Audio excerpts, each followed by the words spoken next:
If you want to check out the entire show, hit the link at the bottom of the screen. Available exclusively on odds.com. Have a happy holidays. A Merry Christmas. Enjoy the next few days.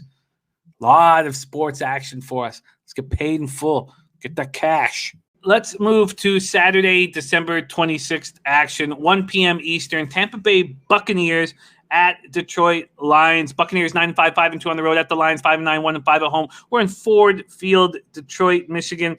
One of the things I was so excited about this year, Bebsy, moving back to Canada, back to Toronto from Costa Rica, was to get to drive down to Ford Field and watch games. Get to be in Buffalo at Orchard Park to watch games. I was extremely excited about it. I mean, we're 5 hours from Pittsburgh. And not getting you up, but I'm telling you, next year I'm going to be traveling to these spots, especially Detroit. I love the city very, very much. Let's talk about this spot here. Total at 54. There are 53s from the indicator book, so it's going down. There's 53.5s as well. Tampa Bay opens up at -7. That's moved to 9.5. Buccaneers coming off 31-27 win at Atlanta. Assured themselves of their first winning season since 2010. Moved closer to their first playoff berth in 13 years. They were down 17-0 at the half before storming back. I was on the Falcons, and I was fortunate even to cash, unbelievably so. Brady was 31-45 for a season-high 390 yards and 2 touchdowns, and that's what kind of caught me was in that second half. I was like, he's really feeling Evans and Antonio Brown right now. He threw for 320 yards in the second half. I'm very curious to see if this carries over into the playoffs. Evans caught 6 passes for 110 yards. Brown caught 5 passes for 93 yards, 1 touchdown. With Ronald Jones out, the Bucs averaged just 2.8 yards per carry, rushing. They rushed for 51 yards on 18 attempts. Jones still on the reserve COVID list. He also had that pinky surgery done. Fournette's just not that good anymore. It's strange to see these running backs kind of fall off at such a young age. 14 carries for 49 yards, 2 TDs. Did you want to add to that, Bebsy? No, it's just that, look, Fournette got overused at LSU. That's why. And like, that guy had so much mileage coming out of college that you can't expect a guy. And sadly, I feel like Jonathan Taylor's going to be more of the same. I don't see him being dominant for long. I hope he is, and I wish these guys the best. But yeah, Fournette coming out of LSU was had already taken an absolute pounding. God, what a tough position. It is such a tough position. Dan Kelly says there's another strain of the virus coming, Jim. Don't put any down payments on those travel plans. Look, Dan, I got to stay positive. This summer, we're going to be at Saratoga betting the horses together, Dan. I am going to stay positive. Life is going to come back this summer. Bucks have been outscored. There's a couple interesting trends here. And the first ones that come to mind is the Bucks getting destroyed in the first quarter and the Jets scoring on their opening drive for 8 weeks in a row. Wild.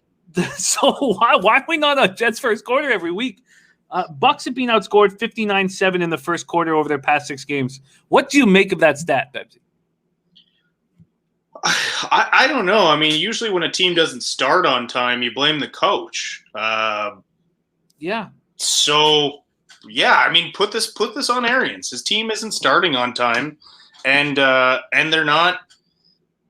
They don't seem ready to go at game time, and that's problematic because better teams aren't going to let you back into these games. Sure, you can come back against teams like Atlanta, or for example, if the Detroit Lions sneak out to a lead, then that lead's not safe against those teams, but against better competition, you better believe that lead is not going to be easy to make up. Devin White, you're absolutely right. You're absolutely right. Come playoff time, a first half fade. That's such a good point.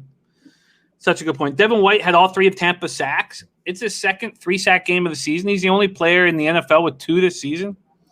He's rolling. Cornerback Carlton Davis, who leads the team with 4 picks, left the Falcons game with a groin injury. He's listed as questionable. This has been a pretty healthy team other than a Vita Vea injury. Lions coming off 46-25 loss to Tennessee. Stafford 22-32 for 252 yards, 1 touchdown, 0 interceptions. Played without center Frank Ragnow, who had that throat punch. And right tackle Tyrell Crosby with an ankle injury. But he wasn't sacked, interestingly enough, in that beatdown. They're both listed as questionable to play this week. DeAndre Swift came in, ran 15 times for 67 yards. Marvin Jones caught 10 passes for 112 yards. Their defense was awful. I mean, I know the Titans have a really nice offense, but Titans put up 6 touchdowns on 8 possessions. That's not counting the kneel out. Halapoulivaati Vaitai started for Terrell Crosby, and then he was ruled out in the second half with a concussion. That's when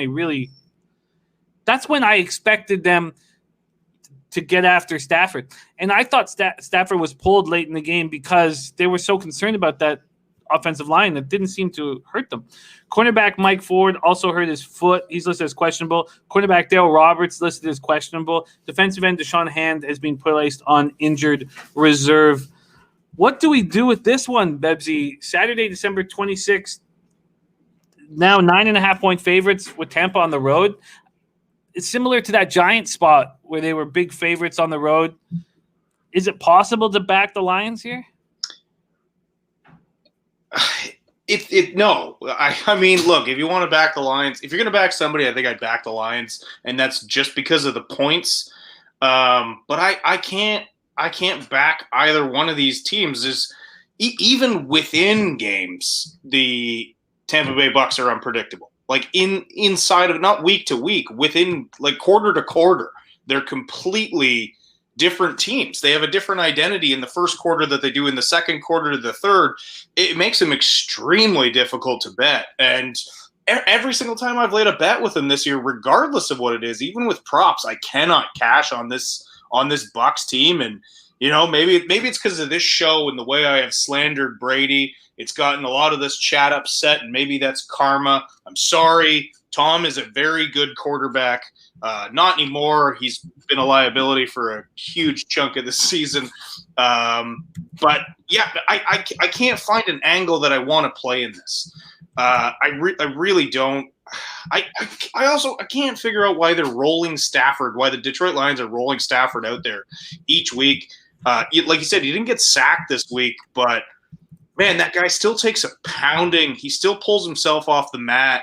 He's playing for a team that he might not even be with next year. I don't know. Like, give the guy a damn break.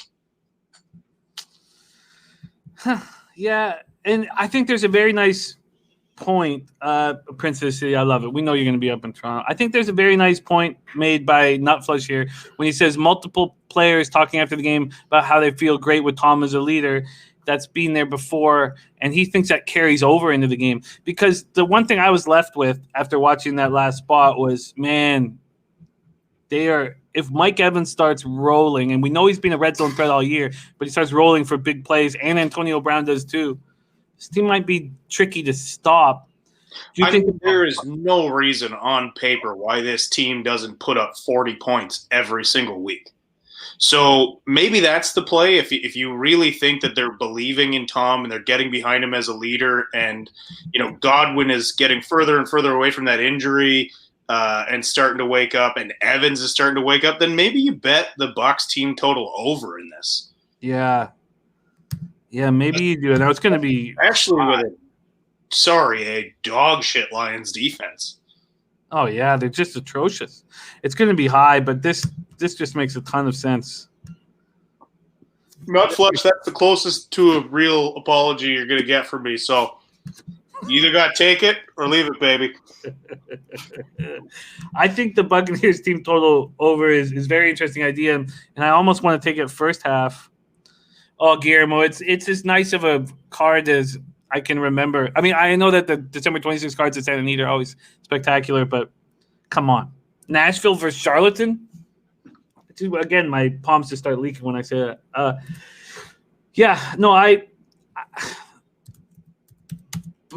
The only concern is if the Bucs are so far ahead.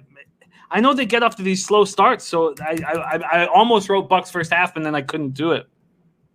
What do you have for a team total over? We don't have it yet, but I could go over to I'm going to go over to FanDuel and see what they are offering here.